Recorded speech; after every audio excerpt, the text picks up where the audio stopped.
1 Samuel 20-ാം അധ്യായം 1 മുതൽ 42 വരെയുള്ള വാക്യങ്ങൾ. ജോനാഥൻ സഹായിക്കുന്നു. ദാവീദ് റാമായിലെ നയോത്തിൽ നിന്ന് ഓടി ജോനാഥാന്റെ അടുത്തെത്തി ചോദിച്ചു, ഞാൻ എന്ത് ചെയ്തു? എന്താണ് എൻ്റെ കുറ്റം? എന്നെ കൊല്ലാൻ മാത്രം എന്തു പാപമാണ് നിന്റെ പിതാവിനെതിരെ ഞാൻ ചെയ്തത്? ജോനാഥാൻ പറഞ്ഞു, അങ്ങനെ സംഭവിക്കാതിരിക്കട്ടെ, നീ മരിക്കുകയില്ല. എന്നെ അറിയിക്കാതെ ഒരു കാര്യം ചെറുതായാലും വലുതായാലും എൻ്റെ പിതാവ് ചെയ്യുകയില്ല. പിന്നെ എന്തിന് പിതാവ് ഇക്കാര്യം നിന്നിൽ നിന്ന് മറച്ചു വെക്കുന്നു? അങ്ങനെ സംഭവിക്കുകയില്ല. ദാവീദ് പറഞ്ഞു, നിനക്ക് എന്നോട് ഇഷ്ടമാണെന്ന് നിന്റെ പിതാവിന് നന്നായിട്ട് അറിയാം. അതിനാൽ നീ ദുഃഖിക്കാതിരിക്കാൻ ഇക്കാര്യം അറിയേണ്ടെന്ന് അവൻ വിചാരിച്ചു കാണും.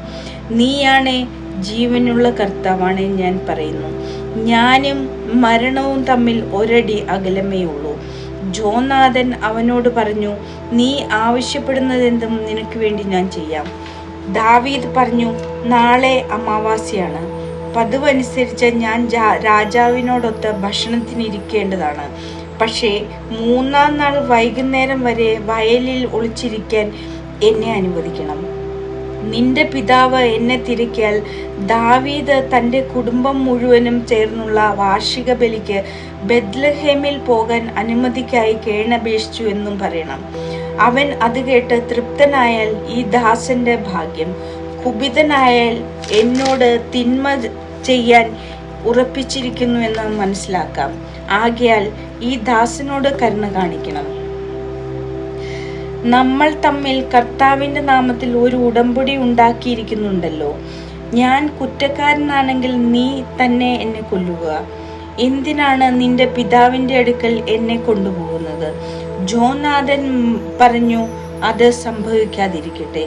എൻ്റെ പിതാവ് നിന്നെ ദ്രോഹിക്കാൻ തീരുമാനിച്ചിട്ടുണ്ടെന്ന് അറിഞ്ഞാൽ ഞാൻ നിന്നോട് പറയാതിരിക്കുമോ? അപ്പോൾ ദാവീദ് ജോനാഥാനോട് ചോദിച്ചു, നിന്റെ പിതാവ് പരുഷമായിട്ട് സംസാരിക്കുന്നതെങ്കിൽ അക്കാര്യം ആരെന്നെ അറിയിക്കും? വരിക, നമുക്ക് വയലിലേക്ക് പോകാമെന്ന് ജോനാഥൻ പറഞ്ഞു. അവരിരുവരും പോയി.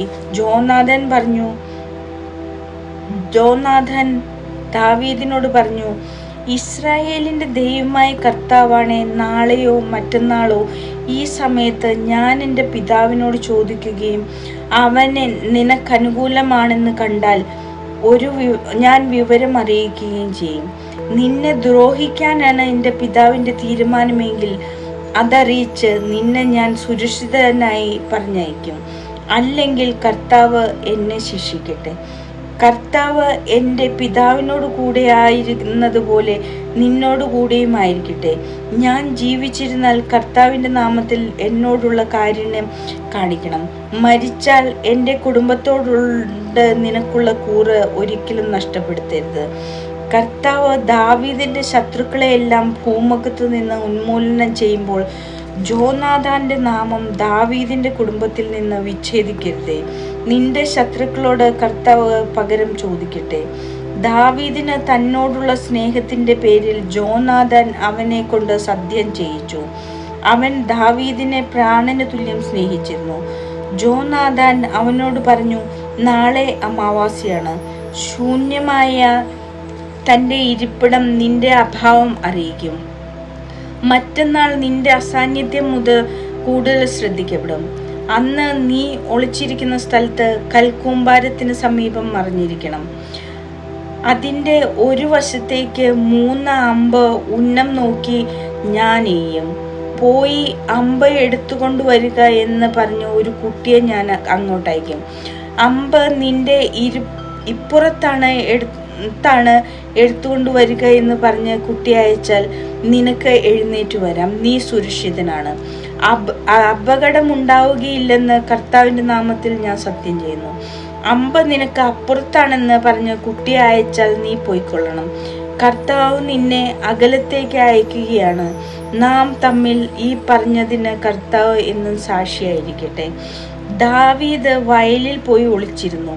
അമാവാസ്യയായി രാജാവ് ഭക്ഷണത്തിലിരുന്നു. രാജാവ് പതിവ് പോലെ ഫിത്തിയോട് ചേർന്നുള്ള തൻ്റെ ഇരിപ്പിടത്തിലായിരുന്നു. ജോനാഥൻ എതിർവശത്തും. അബ്നേർ സാവൂളിന്റെ സമീപത്തും ദാവീദിന്റെ ഇരിപ്പിടമാകട്ടെ ഒഴിഞ്ഞുകിടന്നു. സാവൂൾ അന്ന് ഒന്നും പറഞ്ഞില്ല. ദാവീദിന് എന്തോ സംഭവിച്ചിരിക്കണം. ഒരു പക്ഷേ അവൻ അശുദ്ധനാണ്. തീർച്ചയായും അങ്ങനെ തന്നെ എന്ന് അവൻ കരുതി. അമാവാസിയുടെ പിറ്റേ ദിവസവും ദാവീദിന്റെ ഇരിപ്പിടം ഒഴിഞ്ഞുകിടന്നു. സാവൂൾ പുത്രനായ ജോനാഥാനോട് ചോദിച്ചു, ജസ്സയുടെ മകൻ ഇന്നലെയും ഇന്നും ഭക്ഷണത്തിന് വരാത്തതെന്താണ്? ജോനാഥാൻ പറഞ്ഞു, ബെത്ലഹേമിലേക്ക് പോകാൻ അവൻ എന്നോട് അനുവാദം ചോദിച്ചിരുന്നു. ഞങ്ങളുടെ ഭവനം നഗരത്തിൽ ഒരു ബലി അർപ്പിക്കുന്നതിനാൽ ഞാൻ അവിടെ ഉണ്ടായിരിക്കണമെന്ന് എൻ്റെ സഹോദരൻ ആവശ്യപ്പെട്ടിട്ടുണ്ട്. ഞാൻ പോയിക്കൊള്ളട്ടെ. എന്നോട് ദയുണ്ടെങ്കിൽ എൻ്റെ സഹോദരന്മാരെ പോയി കാണാൻ അനുവദിക്കണം എന്ന് അവൻ അപേക്ഷിച്ചു. അതുകൊണ്ട് രാജാവിൻ്റെ വിരുന്നിന് അവൻ വരാതിരുന്നത്. അപ്പോൾ സാവൂളിന്റെ കോപം ജോനാഥനെതിരെ ജ്വലിച്ചു. ദുർവൃത്തനും ദുഷാട്ടിക്കാരിയുമായവളുടെ പുത്ര, നീ ജസ്സയുടെ പുത്രനെ പക്ഷം ചേർന്ന് നിന്റെയും നിന്റെ അമ്മയുടെയും നാണം കെടുത്തുകയാണെന്ന് എനിക്കറിയാം. അവൻ ജീവിച്ചിരിക്കുന്നിടത്തോളം കാലം നിനക്ക് രാജാവാകാനോ രാജത്വം സ്ഥാപിക്കാനോ സാധിക്കുകയില്ല. അതുകൊണ്ട് അവനെ ആളയച്ച് എൻ്റെ അടുക്കൽ പിടിച്ചുകൊണ്ടുവരിക. അവൻ മരിക്കണം. ജോനാഥാൻ ചോദിച്ചു, എന്തിനവനെ വധിക്കണം? അവൻ എന്തു ചെയ്തു? സാവൂൾ ജോനാഥാനെ കൊല്ലാൻ അവൻ്റെ നേരെ കുന്തമെറിഞ്ഞു. ദാവീദിനെ കൊല്ലാൻ തന്നെ തൻ്റെ പിതാവ് തീരുമാനിച്ചിരിക്കുകയാണെന്ന് അവന് മനസ്സിലായി. അവൻ തീന്മേശയിൽ നിന്ന് കോപത്തോടെ ചാടി എഴുന്നേറ്റു. അമാവാസിയുടെ പിറ്റേ ദിവസമായ അന്ന് അവൻ ഭക്ഷണമൊന്നും കഴിച്ചില്ല. തൻ്റെ പിതാവ് ദാവീദിനെ അപമാനിച്ചതിന് നിമിത്തം അവൻ ദുഃഖിച്ചു. പിറ്റേ ദിവസം രാവിലെ ദാവീദുമായി പറഞ്ഞൊത്തിരുന്നതനുസരിച്ച് ജോനാഥൻ ഒരു കുട്ടിയോടൊത്ത് വയലിലേക്ക് ചെന്നു. ജോനാഥൻ ആ കുട്ടിയോട് പറഞ്ഞു, ഞാൻ എയ്യുന്ന അമ്പ ഓടിച്ചെന്ന് കണ്ടെടുക്കുക. കുട്ടി ഓടുമ്പോൾ അവൻ്റെ അപ്പുറത്തേക്ക് ഒരമ്പെയ്തു. ജോനാഥൻ എയ്ത അമ്പ വീണെടുത്ത് കുട്ടി ചെന്നപ്പോൾ അവൻ കുട്ടിയോട് വിളിച്ചു പറഞ്ഞു, അമ്പ നിന്റെ അപ്പുറത്തല്ലേ? ജോനാഥൻ വീണ്ടും കുട്ടിയോട് വിളിച്ചു പറഞ്ഞു, അവിടെ നിൽക്കരുത്, ഓടുക, വേഗമാകട്ടെ. കുട്ടി അമ്പ പെറുക്കിയെടുത്ത് അവൻ്റെ അടുത്തെത്തി. ജോനാഥാനും ദാവീദിനുമല്ലാതെ കുട്ടിക്ക് കാര്യമൊന്നും മനസ്സിലായില്ല. ജോനാഥൻ ആയുധങ്ങൾ കുട്ടിയെ ഏൽപ്പിച്ച് അവയെല്ലാം നഗരത്തിലേക്ക് കൊണ്ടുപോയിക്കൊള്ളുക എന്ന് പറഞ്ഞു. കുട്ടി പോയ ഉടനെ ദാവീദ് കൽക്കൂനയ്ക്കടുത്ത് നിന്ന് എഴുന്നേറ്റ് 3 പ്രാവശ്യം നിലത്ത് കുമ്പിട്ടു. ജോനാഥനും ദാവീദും പരസ്പരം ചുംബിച്ചു. ദാവീദിന് പരിസരബോധം വരുന്നതുവരെ അവർ കരഞ്ഞു. ജോനാഥൻ അവനോട് പറഞ്ഞു, സമാധാനത്തോടെ പോവുക. കർത്താവ് എനിക്കും നിനക്കും എൻ്റെ സന്തതികൾക്കും നിന്റെ സന്തതികൾക്കും മധ്യേ എന്നും സാക്ഷിയായിരിക്കട്ടെ എന്ന് നമ്മൾ കർത്താവിൻ്റെ നാമത്തിൽ സത്യം ചെയ്തിട്ടുണ്ടല്ലോ.